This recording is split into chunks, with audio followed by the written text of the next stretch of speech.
भी एमएलसी के उम्मीदवार को दिया है। जैसे हमारे इम्तियाज बाबू को कांग्रेस पार्टी ने एमएलसी के उम्मीदवार के रूप में एक पढ़े लिखे सज्जन इंसान को, दो दल ने एक तरफ कोई शराब माफिया को दिया है, कोई बलात्कारियों को दिया है, बगल में कई बलात्कारी चुनाव लड़ रहे, माफिया चुनाव लड़ रहा है, बगल में माफिया चुनाव लड़ रहा है, मुजफ्फरपुर में 47-56 चुनाव लड़ रहा है, जमीन माफिया चुनाव लड़ रहा है।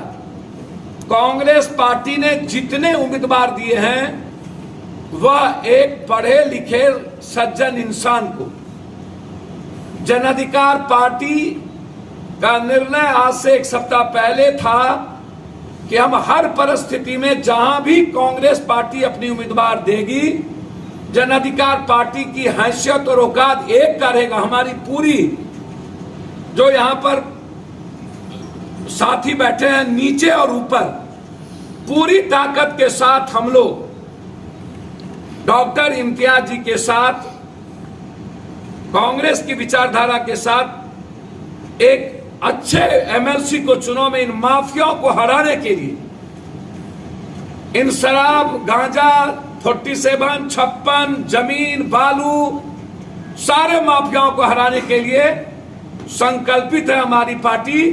कांग्रेस के उम्मीदवार को चुनाव जिताएगी। बहुत बहुत धन्यवाद। कोई पूछना है तो बताएं। सबसे पहले तो मैं धन्यवाद करूंगा आदरणीय पप्पू यादव जी का कि जिन्होंने सेकुलरिज्म को समझा और मुझ जैसे लीडर को समझा। आप लोगों ने सुना उनकी बात कि एक तरफ लीडर का क्या कैरेक्टर है ये उन्होंने बताया।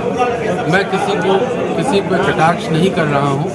मैं अपनी बात कहता हूँ कि मैंने शिक्षा स्वास्थ्य पर काम किया है और ये जो आवाज़ है जनप्रतिनिधि की, जो पंचायत के प्रतिनिधि जीत के आए हैं, उन तमाम लोगों की मैं आवाज़ बनना चाहता हूँ। दरभंगा ज़िला में जिस तरीके से क्राइम का रेट और जो हालात आप देख रहे हैं उस पर काम करेंगे। अभी निगम की बात कह रहे थे, वो मेरे भी अपने एम्स हैं, उस पर भी निगम मेरा टारगेट है और मेरी कोशिश रहेगी कि अगर जनप्रतिनिधि का प्रतिनिधित्व करने का मौका मुझको मिला तो दरभंगा ज़िला के जो भी पंचायत के इलेक्टेड मेंबर्स हैं उन तमाम लोगों की एक बहुत बुलंद आवाज़ बिहार में मैं उठाऊंगा और दरभंगा ज़िला को एक अलग नाम दूंगा।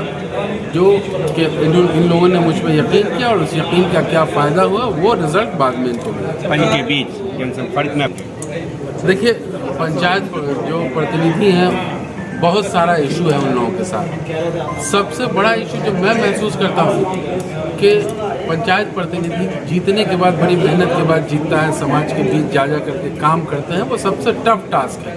आप रियल पूछे तो एमएलए एमपी से ज़्यादा मैं उन तमाम लोगों को ज़्यादा बड़ा मानता हूँ या उन तमाम लोगों की मेहनत को ज़्यादा सराहता हूँ कि वो लोग ज़्यादा बड़ा काम कर रहे हैं एमएलए एमपीज़ एंड अदर्स से, इसलिए कि वो ज़मीन से जुड़े हुए एक एक आदमी से मिलने का काम करते हैं। लेकिन उसके बदले में मैं देखता हूँ कि उनकी तनख्वाह, उनका पैसा, वो जो काम कर रहे हैं उसके लिमिटेशंस, इतना लिमिटेशंस है उनके अंदर। तो मेरा special focus for ward members कि वो लोग जो डायरेक्ट कनेक्ट होते हैं पब्लिक से, उनको पैसा नहीं मिलता, 500-1000 रुपये की बात होती है उन लोगों के लिए। मुझे लगता है कि उनकी सैलरी कम से कम 5000 होनी चाहिए, जिससे कम से कम अपने पंचायत में और अपने आने जाने में अगर 100-150 रुपये भी डेली खर्च अगर करेगा जनप्रतिनिधि अपने जनता के लिए तो भी 5000 महीना होता है।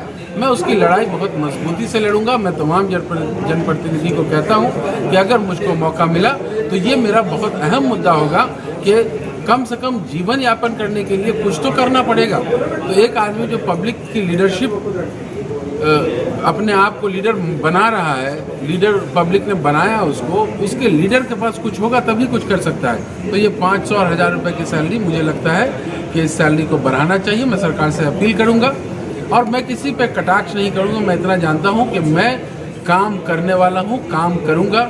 स्वास्थ्य और शिक्षा के में हमने बड़ा काम किया है। मेरी कोशिश रहेगी कि शिक्षा और स्वास्थ्य पे बेसिक, और ये जो अभी क्राइम का रेट बढ़ा है दरभंगा में, मैं चाहूँगा कि क्राइम के रेट में लगाम लगना चाहिए। मैंने भी बात की है सरकार से, कई लोगों से मेरी बात हुई है, दरभंगा के कई बड़े लीडर से बात हुई, सरकार से बात हुई है। मुझको लगता है कि उसमें क्राइम रेट में कुछ कंट्रोल होगा। नहीं तो अगर हाउस में मुझे जाने का मौका मिला तो मैं ये बड़ी आवाज़ लेकर के से मुद्दे पर उठाऊंगा।